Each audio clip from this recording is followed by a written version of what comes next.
movie, we call back here. You have to be as white as Anne fucking Frank to see that. Not to see that. Yeah. I wrote it down. You got a perfectly good chick here in Jersey who he's nuts about, and even Anne fucking Frank can see that she's nuts about him.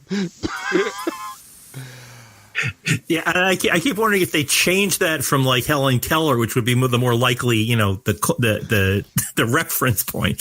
Well, it's for the beginning of the movie where Randall didn't know the difference. Yeah. Oh man, I love good payoffs because I didn't. When you first watch the movie, you don't expect the payoff right here. Yeah, no, there are so many shotguns loaded in the first 30 minutes of this movie that just keep exploding through the rest of the whole film. It's just it's stunning, and back through movies previously that they getting into movie and all that, and going back to Dogma and stuff, and just the Askew universe is amazing, and I keep thinking that somewhere, hundreds of years from now, or not even hundreds of years, maybe dozens of years from now, there'll be graduate courses and theses talking about the Askew universe. Well, there is one more. I don't know if you heard this yet, but there is one more View Askew universe movie coming in 2019. Yeah, I heard. I'm just it's the song that never ends. Yeah, you think it's over. You think it's over. On, my friend. It's funny. The documentary on Clerks 2 is fantastic because they openly admit they were done after Jay and Silent Bob Strike Back. And they even closed the book on the universe. They had an actual storybook closed by Alanis Morissette as Jesus. And they did this whole thing. Yeah. And then they come back in this movie. So it never ends. It really doesn't.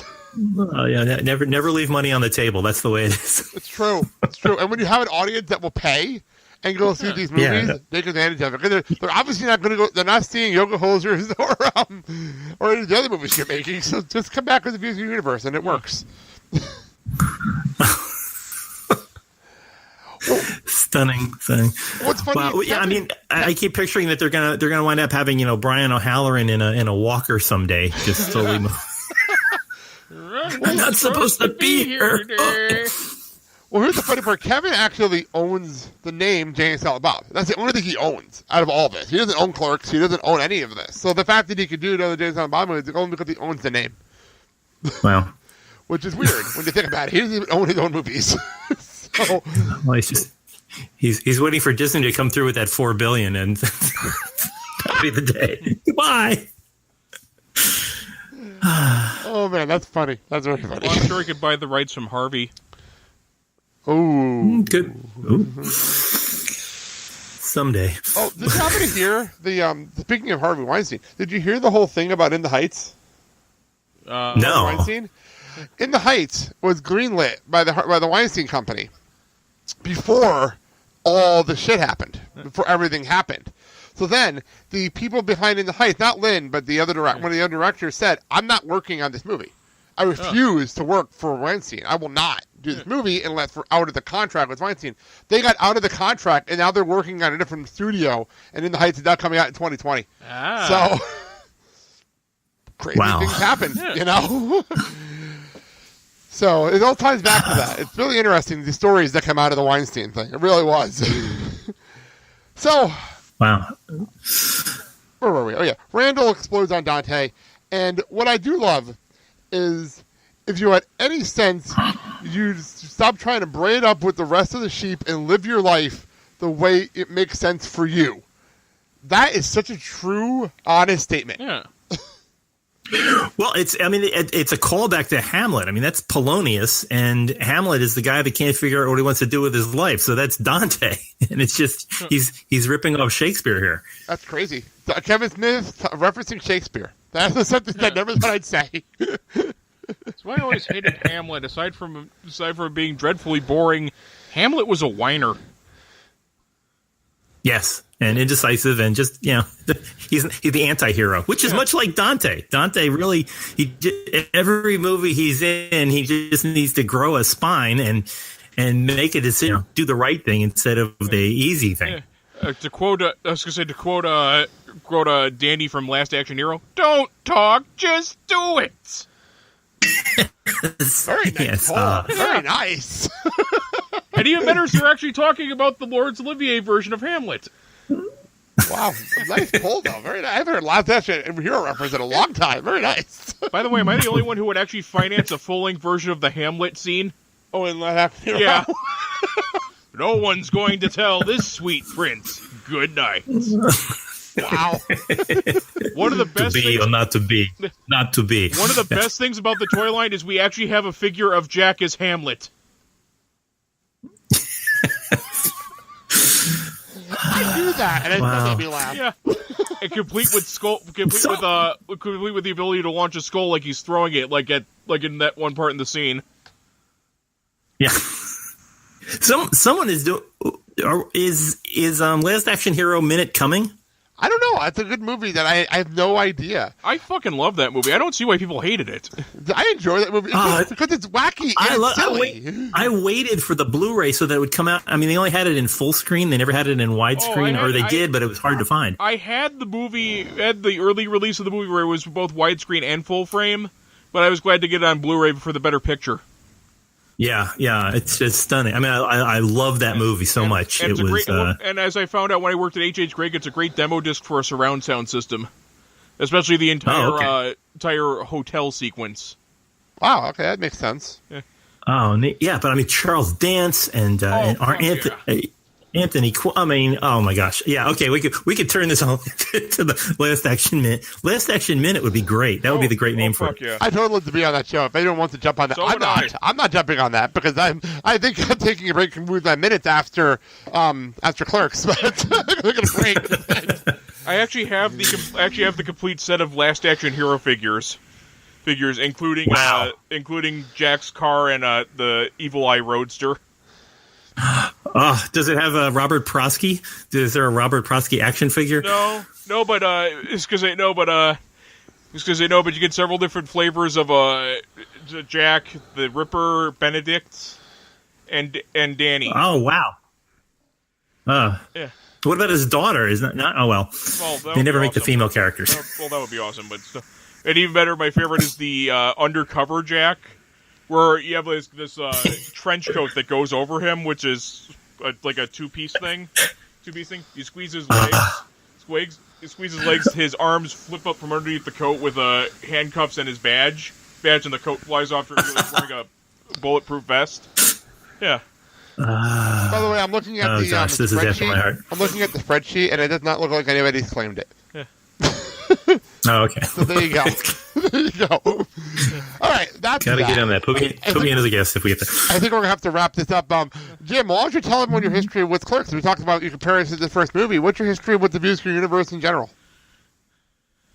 Well, I am like Kevin Smith. I am a son of the Garden State. I grew up in Elizabeth, New Jersey, and Garfield native. Garfield native, right here. By the way, Garfield, New Jersey, right here. There you go. There you go. And I was actually not too far from my house in New Brunswick, actually on the Menlo Park, New Brunswick line on Route 1. I used to I went to the grand opening of what was known as the Great Eastern, which was it was a supermarket as well as a department store. It kind of looked in the lines of a super Walmart nowadays. Great Eastern went out of business and became what is now known as the Dirt Mall, which Kevin Smith made famous in his movies. So I've shopped many times at the Dirt Mall before it was the Dirt Mall when it was an actual store. And let's see, my mom used to go shopping in Red Bank all the time. There was a particular dress shop whose name escapes me, but I may have passed a young Kevin Smith in downtown Red Bank long ago and far away. And it's very odd when watching View Askew Universe and seeing that he lived. New Jersey, as you know, is separated by the 201 and the 609. Or the pork roll Taylor ham line, as they call it. And Red Bank is kind of situated right in the middle, so they're kind of the Mason Dixon of New Jersey. And he covers all of New Jersey in that one town. So it's interesting seeing, discussing Leonardo and Red Bank, Allaire State Park, the Garden State Arts Center, which is now PNC Center. All those things we have in common. So when he starts talking about life in Jersey, I'm drawn into it and thinking, I know what he's talking about. I feel it. I know what, and I know these people, all those people that would walk through the convenience store. All of those things were part of my growing up. So when Kevin Smith talks on the screen, he's talking to me. That's how I feel. I agree with you. Even in this scene, when he's in jail, I'm picturing this on Route 22 at the Rawway Correctional Facility, probably made famous by the Scared Straight movies back in the 70s and 80s. But I picture, this jail to me is Rawway Correctional. Not to mention the fact it also got used in Lockup with Sylvester Stallone. Yeah, that's right. Yeah, and it feels. I mean, it's very Kevin and I grew up. Maybe he's 10 years younger than I am, but we grew up in the same environment. So I feel very much a blood relationship with him. Yeah, I have to say, actually, I went out to Jersey last summer, and I haven't ever gone to the Stash, and I went to the Stash last summer. And if you're a fan of Kevin Smith and have never visited the Stash, it's a fan's dream when you walk in because everything's in there. It's crazy for how small the Stash actually is. It's amazing how much they could fit on those walls. I was amazed when I walked in.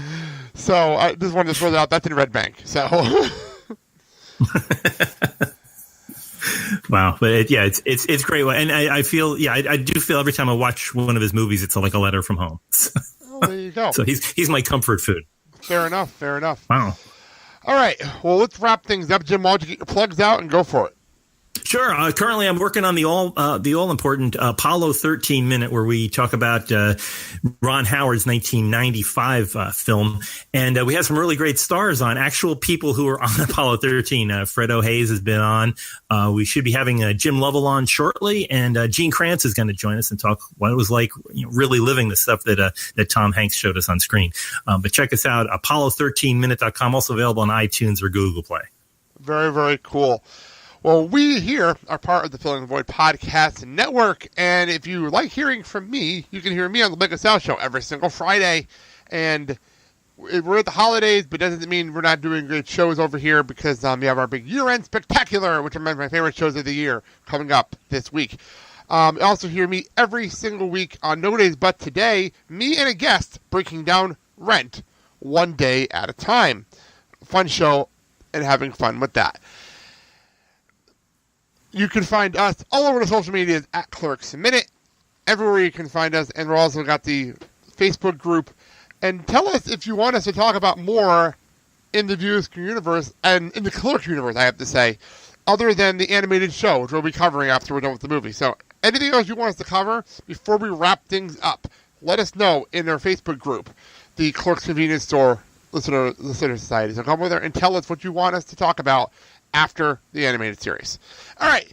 That being said, thank you so much for listening to Clerks Minute. Thank you, Jim, for coming on the show.